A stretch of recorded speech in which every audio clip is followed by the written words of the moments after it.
Nara Chandrababu Naidu cabinet మీటింగ్లో డీజీపీని పిలిచి supreme court పరిధిలో ఉన్న ఓ హత్య కేసుకు సంబంధించిన వ్యవహారాన్ని సమీక్షించినట్టుగా వార్తలు వచ్చినాయి.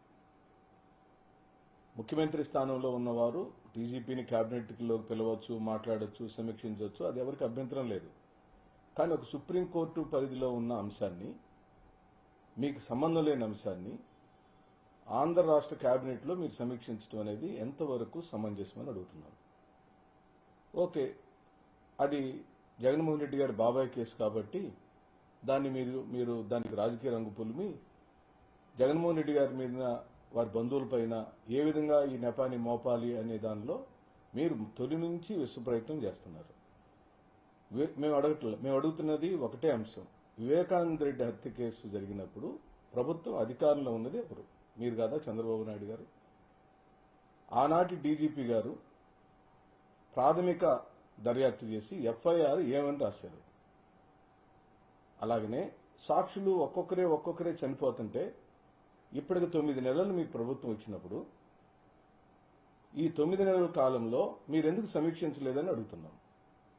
9 నెలల కాలంలో వివేకానంద రెడ్డి గారి యొక్క హత్య కేసుకు సంబంధించి మీరు తీసుకున్న చట్ట ప్రకారమైన చర్యలు ఏంటని అడుగుతున్నాం. ఏమీ లేవు. మౌనం దాల్చారు. ఆడపిల్లలు మోసం చేశారు. సరిగ్గా ఎన్నికల సమయానికి తీసుకొచ్చి జగన్మోహన్ రెడ్డి గారి మీద దుమ్మెత్తిపోయిచ్చారు. ఈరోజు వాళ్ళని కరివేపాకులాగా తీసివేశారు. మేము కూడా అడుగుతున్నాం, మీ తమ్ముడు గారు నారా రామూర్తి నాయుడు గారు పిచ్చివాడు ఎందుకు అయ్యాడు? ఆయన ఎందుకు చనిపోయాడు?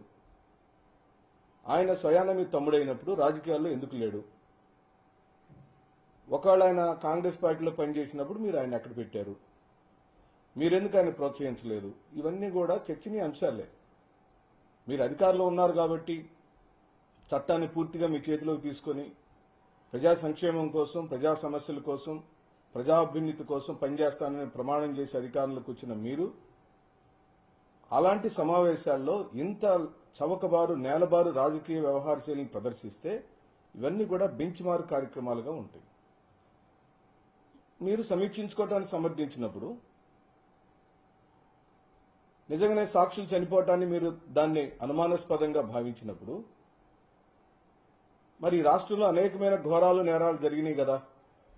మీరు అధికారంలోకి వచ్చిన రోజు నుండి వైఎస్ఆర్ కాంగ్రెస్ పార్టీ కార్యకర్తలు, నాయకులు ఎంతమంది చనిపోయారు? దాన్ని మీరెందుకు సమీక్షించలేదు? పదే జనసేనకు సంబంధించిన నాయకులు వైఎస్ఆర్ కాంగ్రెస్ పార్టీ నాయకులను చంపుతుంటే దాన్ని మీరెందుకు సమీక్షించట్లేదు? పదే జనసేనకు సంబంధించిన నాయకుల పైన మహిళలు వచ్చి ఆరోపణలు చేసి మమ్మల్ని ఈ విధంగా ఇబ్బంది పెట్టారు, మేము బాధపడుతున్నాం, మాకు చనిపోవడం తప్పించి వేరే దిక్కు లేదని స్థాయిలో వాళ్ళు బాధపడుతుంటే ఆ విషయాన్ని మీరు ఎందుకు సమీక్షించలేదు? ఈ రాష్ట్రంలో జరుగుతున్న అల్లర్ల మీద మీరు ఎందుకు సమీక్షించలేదు? వినుకొండలో నడి రోడ్డు మీద వైఎస్ఆర్ కాంగ్రెస్ పార్టీ కార్యకర్తని గొడ్డలు తీసుకుని మీ తెలుగుదేశం పార్టీ నాయకుడు నరికితే దాన్ని మీరు ఎందుకు సమీక్షించలేదు? సమీక్షించండి.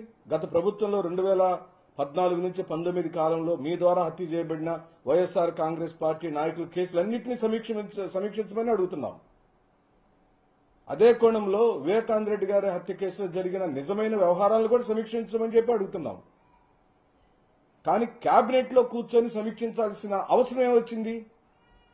కేబినెట్ లో ప్రజా సంక్షేమం కోసం, ప్రజా పరిపాలన కోసం మీ ప్రభుత్వం తీసుకొచ్చిన రిఫార్మ్స్ గురించో, లేకపోతే మీ పథకాల గురించో, మీరు ఇంప్లిమెంట్ చేయాల్సిన ప్రామిసుల గురించో సమీక్షించాల్సిన మీరు ఇలాంటి చౌకబారు రాజకీయ వ్యవహార శైలిని ప్రదర్శిస్తే ఇది మీ వయసుకు తగదని చెప్పంటూ కురవాడైన లోకేష్ తొందరపడచ్చు, కొత్తగా రాజకీయాల్లో తొలిసారిగా డిప్యూటీ ముఖ్యమంత్రి గారి స్థాయికి ఎదిగిన పవన్ కళ్యాణ్ గారు తొందరపడచ్చు, లేదా ఆవేశపూరితమైన మీ కార్యకర్తలు తొందరపడచ్చు. కానీ రాజకీయాల అపార అనుభవం ఉన్న అని చెప్పుకుంటున్న మీరు ఇలాంటి నేలబారు రాజకీయాలకు ఎందుకు తెరలేపారు?